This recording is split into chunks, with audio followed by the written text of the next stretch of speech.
As Ilhas Galápagos são um laboratório ecológico natural ideal para conhecer mais sobre a complexidade da vida. Ao percorrer estes lugares, começamos a compreender aquilo que despertou a curiosidade e as reflexões do jovem Charles Darwin quando visitou estas terras em setembro de 1835. Mas será que estas espécies endêmicas são realmente uma prova da evolução como ele considerou? Ou talvez existe uma outra explicação muito diferente à vida e essa vida tão complexa aqui nas Ilhas Galápagos?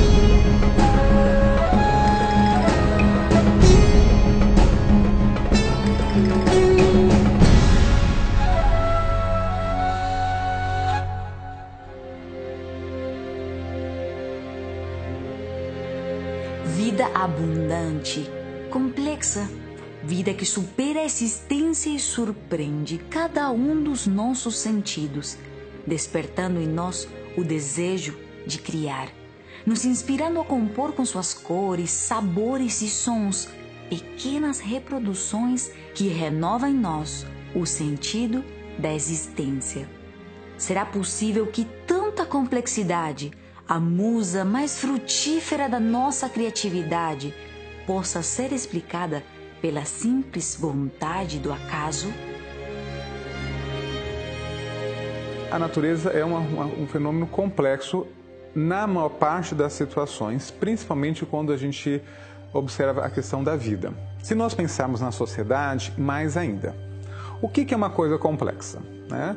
No cotidiano, as pessoas imaginam a coisa complexa como uma coisa complicada, uma coisa difícil, né? E seria mais quando, na realidade, o complexo ele apenas indica que algo é feito por muitas partes. Complicado e complexo, tomando as duas palavras isoladamente, nós poderíamos explicar a diferença numa frase. Então nós podemos dizer, por exemplo, que é muito complicado a complexidade da vida. Complexidade refletida nos inumeráveis exemplos de precisão, interação e interdependência entre as magníficas partes que compõem as incontáveis nuances da vida. E inclusive aquilo que consideramos simples, quando observado com cuidado, não parece mais tão fácil de compreender. Quando falamos de organismos simples e complexos, na verdade é uma forma de se falar muito simplificada, apesar da redundância. Porque, por exemplo, é por comparação. Na realidade, quando se vê o detalhe do que está acontecendo no interior de uma célula procariótica, de uma bactéria, que é o mais simples que conhecemos. É muito complexo. As reações químicas que ocorrem no interior de uma bactéria, que devem ser coordenadas e que devem acontecer no momento certo, no lugar certo, são muito complexas. O funcionamento do flagelo de uma bactéria, que permite o seu movimento, é extremamente complexo. Foi comparado ao rotor, a um motor, que tem uma série de partes que devem se encaixar perfeitamente, que funcionam de forma coordenada. Ou seja, que inclusive quando falamos sobre sistemas biológicos mais simples, estamos falando de coisas mais complexas que a tecnologia mais complexa criada pelo ser humano. Mas também se pode falar de sistemas complexos em termos mais macros, por exemplo, os próprios ecossistemas, ambientes naturais, onde temos toda uma variedade de complexidade.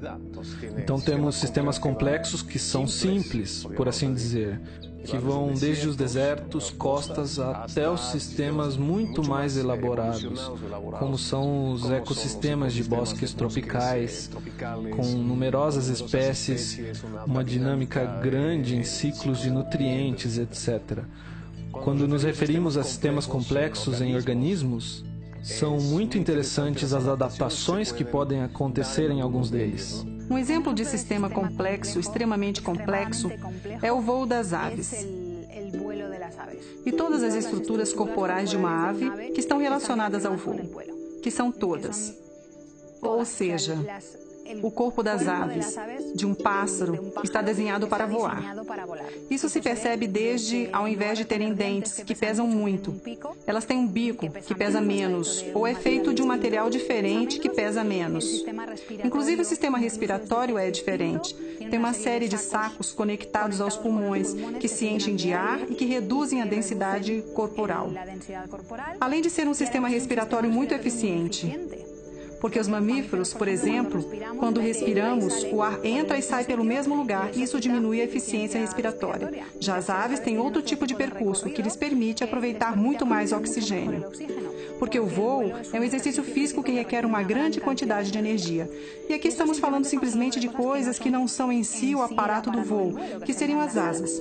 A estrutura dos ossos, por exemplo. As aves têm ossos ocos, também para diminuir o peso corporal, e têm formas diferentes. Por exemplo, a quilha, o externo das aves, é muito maior, mais desenvolvida, porque ali estão ancoradas todos os músculos do voo.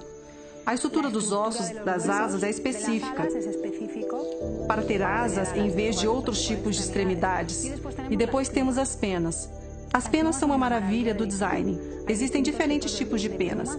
Cada parte do corpo tem suas penas específicas e as penas das asas, que são as encarregadas de voar. Tem uma série de estruturas, diferentes tamanhos, diferentes formas, se encaixando entre elas. Uma pena em si, como estão encaixadas as bárbulas, os pequenos ganchinhos que se engancham entre si para dar estabilidade ao mesmo tempo que flexibilidade. É uma maravilha. Os engenheiros se surpreendem de como tudo isso foi feito nos detalhes.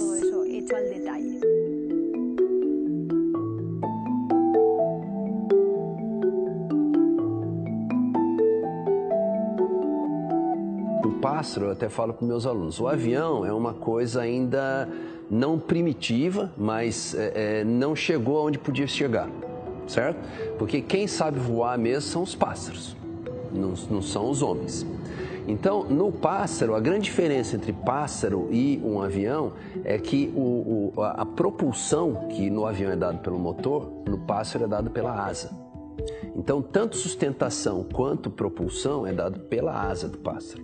E pela flexibilidade dos movimentos da asa, o passarinho pode chegar e pousar num galinho, coisa que um avião tem que correr uma pista inteira. Ele decola, ele pula do galinho e sai voando. Então, essa é a grande diferença entre pássaros e aviões, né? Agora, a maior parte das coisas do avião, principalmente, inclusive, nos primórdios, né, as coisas básicas, asas, empenagens, etc., foi vendo os pássaros. Tá? Então, o avião não surgiu dessa maneira à toa.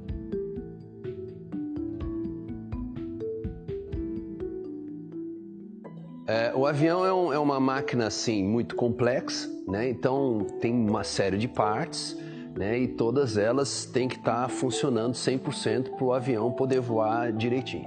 Então o motor é uma parte muito importante, porque sem o motor o avião não vai conseguir voar à frente. O avião também tem um problema muito sério que é peso. Tá? O peso é uma coisa importantíssima em engenharia aeronáutica. Então a estrutura do avião inteira é uma estrutura otimizada. Mais na frente nós vamos mostrar um exemplo de estrutura de asa, que é uma coisa toda vazada, não é uma coisa maciça, como é esse modelo.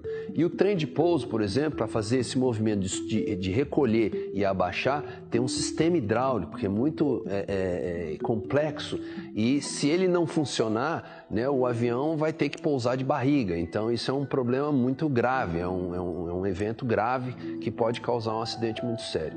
E qualquer uma dessas coisas que falhe, o avião pode vir a cair.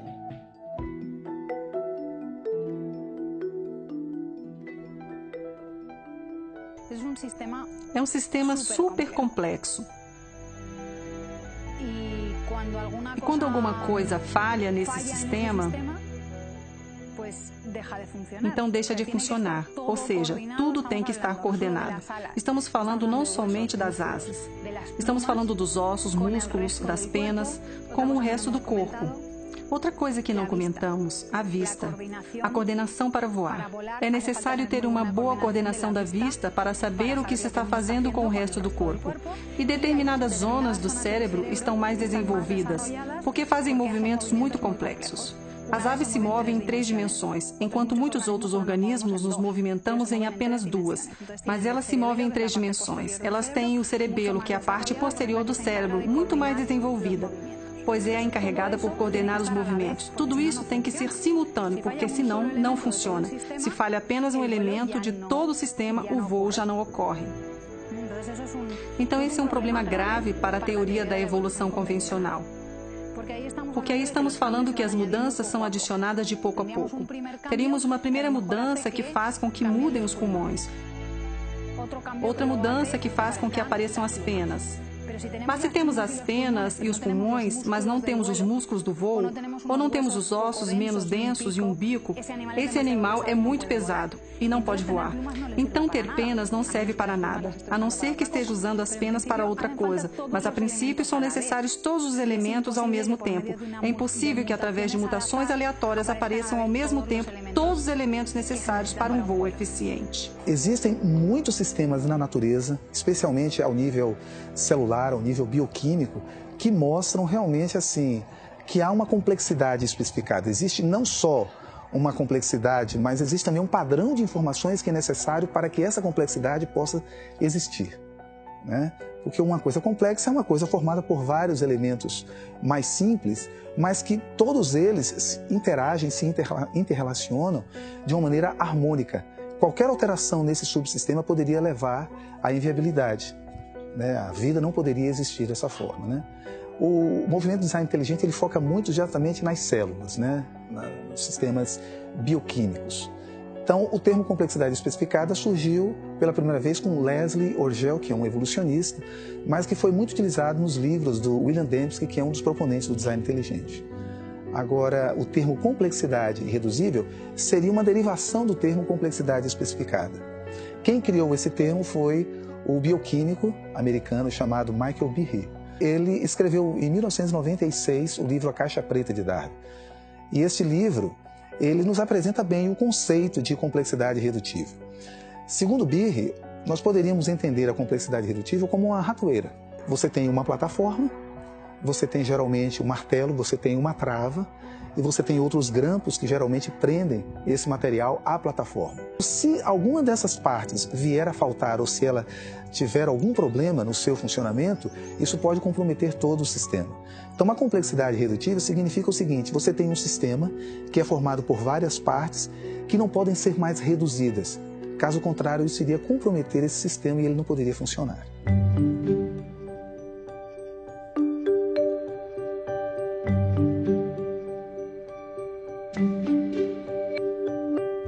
Existem muitos tipos de aves aqui em Galápagos. Grande parte delas vivem em torno ao mar. Entre estas aves marinhas, tem uma que é muito particular. Pelas suas características, ela é considerada uma das aves mais raras do mundo. Por quê? Este tipo de corvo marinho perdeu sua capacidade de voar.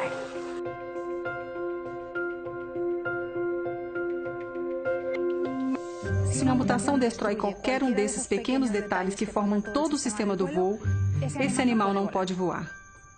E normalmente o que acontecerá a um pássaro que não pode voar é que irá morrer jovem. Se não pode voar, alguém provavelmente irá comer, ou não conseguirá encontrar comida ou não encontrará um par e irá acabar ali. Mas em alguns casos muito específicos, em determinadas condições muito específicas, pode acontecer que o fato de não voar, que para uma ave não voar não seja prejudicial. Esse seria o caso, poderia ser o caso do cormorão não voador das Galápagos. Você vai encontrar uma série de espécies assim exóticas, né, nas Ilhas Galápagos, porque geralmente quando os animais ficam isolados por algum tempo, começam a ocorrer modificações. E geralmente essas modificações levam a uma perda de informação. Então o que acontece muitas vezes é um sistema ou um órgão que não funciona mais. Porque ele não precisa mais, ele não é mais necessário. É a mesma coisa, por exemplo, dos animais, dos peixes que vivem nas cavernas. Eles não precisam mais de olhos. E muitos deles acabam realmente perdendo, esse órgão acaba se degenerando. Não que houvesse uma perda de informação, é que simplesmente, por outros mecanismos, aqueles genes eles já não se expressam mais. No caso do cormorão das Galápagos, houveram circunstâncias que são muito especiais, que são muito estranhas. Em primeiro lugar, nas Galápagos não existem predadores terrestres que atacam aos cormorões, aos seus ninhos ou suas crias, razão pela qual os cormorões aninham ao nível do solo. Em segundo lugar, as ilhas Galápagos são banhadas por correntes marítimas frias, muito produtivas, tendo uma grande quantidade de comida. Muito próxima da costa, assim os cormorões não se afastam na hora de ir mergulhar para buscar sua comida. Não se afastam mais de 300 metros da costa. Então isso faz com que realmente um cormorão nas Galápagos não precise voar. E, portanto, se houvesse ocorrido uma mutação que fizesse que uma família de cormorões deixasse de voar, não apenas não os prejudicaria, não morreriam por esse motivo, mas, além disso, poderia ser benéfico. Porque a grande quantidade de energia que o resto dos cormorões investe no voo, eles não têm que investir no voo. Então, lhes sobra energia para outras coisas, como, por exemplo, para se reproduzir. Se essa família de cormorões que não voa se reproduz mais que o resto, poderia chegar a um momento em que os cormorões voadores que restaram se extinguiriam, porque estes são mais eficientes no uso da energia. Pescando a mesma coisa, eles se reproduzem mais porque não gastam energia voando. Essa seria uma explicação muito simplificada do que poderia ter ocorrido com o caso dos cormorões. Existem outras razões pelas quais seria benéfico deixar de voar. O tamanho de uma ave é limitado pelo voo. Não pode ultrapassar um certo tamanho, um número de quilos, porque aí suas asas já não permitiriam levantar esse peso e não poderiam voar. Então, no momento em que uma ave deixa de voar por qualquer motivo, por exemplo, houve uma mutação que fez com que deixasse de voar. Já não tem esse limite. Pode continuar crescendo e ser maior para algumas coisas é bom. Por exemplo, se você for maior, você pode manter e regular melhor a temperatura corporal. Quando mergulhar na água fria, você pode se manter mais aquecido. Pode provavelmente mergulhar mais profundo, conseguir mais presas. Os cormorões não somente pescam peixes, mas voam para o fundo. Normalmente se alimentam no fundo e capturam polvos, diferentes animais que encontram no fundo. Se você for maior, pode capturar presas maiores. E nas Galápagos existe uma competição pela comida com os pinguins. Os pinguins das Galápagos e os cormorões estão mais ou menos nas mesmas zonas. As zonas onde a corrente fria é mais importante. E como os pinguins são menores, capturam presas menores. Então, quando o cormorão se torna maior por não voar, teria menor concorrência com os pinguins. Essa seria uma razão. E existe mais uma, que tem a ver com a outra ave, das Galápagos, que são as fragatas. As fragatas são aves que são magníficas voadoras.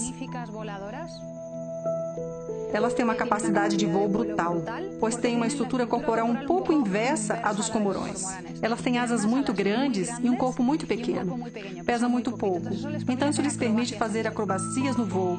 E acontece que essas aves, ao invés de pescar, na maioria das vezes, o que fazem é roubar a comida das outras aves marinhas, das gaivotas, de outros animais,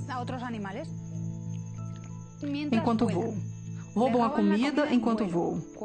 Quando uma gaivota regressa voando com o peixe que capturou na água, as fragatas incomodam, dão bicadas até que a gaivota solte o peixe, então a fragata pega e vai embora. O cormorão, por não voar, também não tem o perigo de que as fragatas roubem sua comida. São pequenos detalhes, mas a sua soma faz com que seja uma vantagem nas Galápagos que o cormorão não voe. Detalhes que são fundamentais para um todo. Pequenas adaptações que sustentam a sobrevivência. Complexidade que, mesmo inquestionável, também encontra controvérsia quando a pergunta é sua origem. Pode a complexidade ser produto do acaso? Seria o design inteligente a única explicação para os complexos sistemas que vemos interagindo na natureza? Os evolucionistas, eles muitas vezes questionam o movimento design inteligente, dizendo que aquele grande exemplo que foi utilizado pelo Michael Behe em seu livro falando do flagelo bacteriano como sendo um exemplo de complexidade redutível, ali você tem dezenas de proteínas que funcionam de maneira harmônica para permitir que o flagelo gire e permita que a bactéria se locomova no meio líquido, no meio aquoso. Então, eles disseram que em outras bactérias, aquele sistema funciona de uma outra forma. Ou seja, mostrando que existe a possibilidade desse sistema funcionar com uma outra função. E eles mostraram que, de fato, esse argumento do Michael Behe não funciona. Na minha opinião, eu acho que, na realidade, eles não responderam à questão principal, que é sobre a origem desses sistemas complexos. Porque mesmo que esses sistemas possam mudar de função, isso não vai explicar a sua origem. Porque como é que esses sistemas poderiam surgir, né, todas essas partes formadas de maneira intrincada, interdependente ao mesmo tempo? Essa resposta ainda não tem uma explicação razoável, né? É preciso tomar muito cuidado em associar complexidade e design inteligente, como muitos fazem. Na minha concepção, tendo uma visão como químico, eu entendo que é mais prudente pensarmos em termos de quão complexo é a formação de nova informação. Quão complexo é a necessidade de desenvolvimento de sistemas químicos paralelos para a possibilidade de existência de uma nova estrutura. Tomamos como exemplo o seguinte: imagine que nós realmente tenhamos evoluído de um ser unicelular para um ser pluricelular. Uma das primeiras barreiras a ser vencida é o que nós chamamos de relação superfície-volume. Pense numa célula que vai crescendo. Na medida em que essa célula cresce, ela tem um aumento muito grande do seu volume, que não é acompanhado pelo aumento da superfície celular. Pois bem, nesse aumento do volume em relação ao aumento de menor velocidade da superfície celular, nós vamos ter um problema de absorção de nutrientes, um problema de absorção de oxigênio. Eu precisaria desenvolver mecanismos bioquímicos para compensar essa redução de alimentos e oxigênios. Então nós deveríamos pensar, o surgimento desses tipos de mecanismos são observados hoje na natureza? Não. O surgimento desses mecanismos violaria algum princípio químico conhecido? Uma série deles. Então eu preciso pensar em termos de caminhos de mudança e não apenas em definição daquilo que é complexo e o que seria mais simples.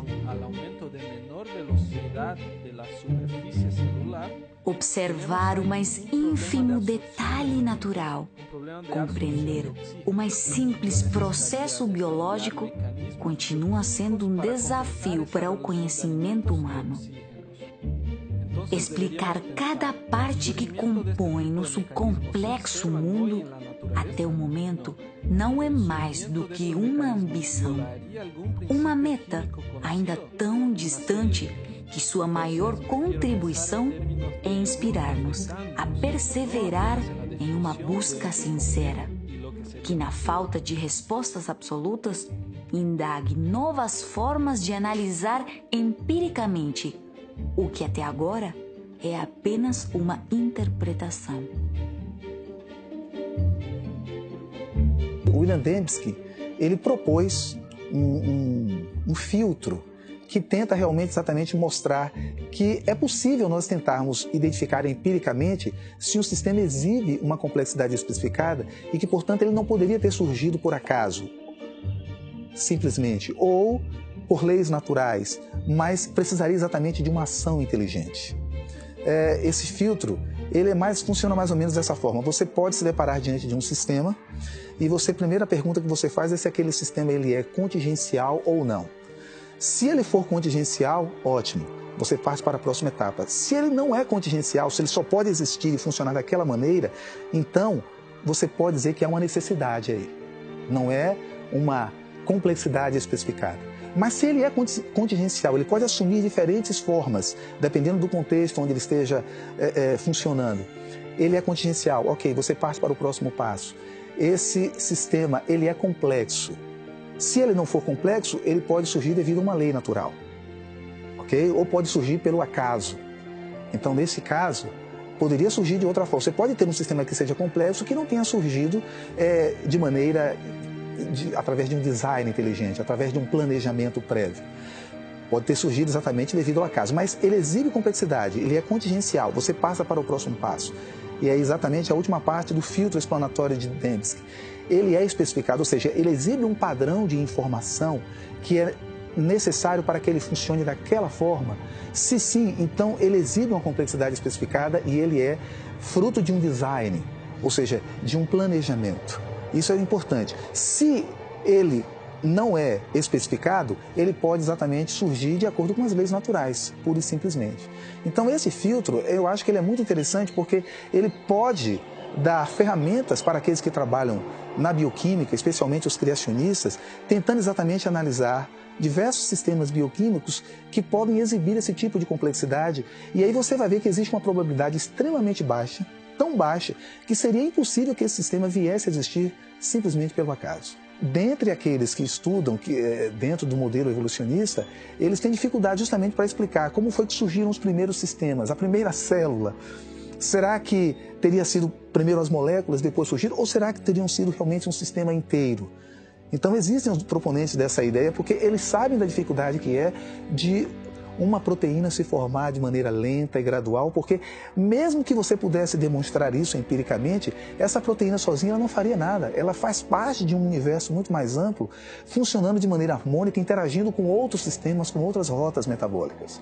Então, a gente tem que olhar para a célula de uma forma assim, como um complexo mesmo. É uma complexidade, é a caixa preta de Darwin, coisa que ele não teve acesso na época dele, porque a bioquímica ainda não havia se desenvolvido nessa época, então ele não tinha esse conhecimento. Então, com o advento da bioquímica e com os microscópios eletrônicos a partir do início do século XX, percebeu-se que a célula é muito mais complexa do que se supunha. E explicar a origem disso ainda é um desafio para a ciência. O descobrimento da caixa preta de Darwin, como muitos consideram a célula, dificultou ainda mais a compreensão da origem da vida. Será que tanta complexidade em estruturas e processos pode ser resultado apenas de combinações esporádicas e aleatórias do acaso?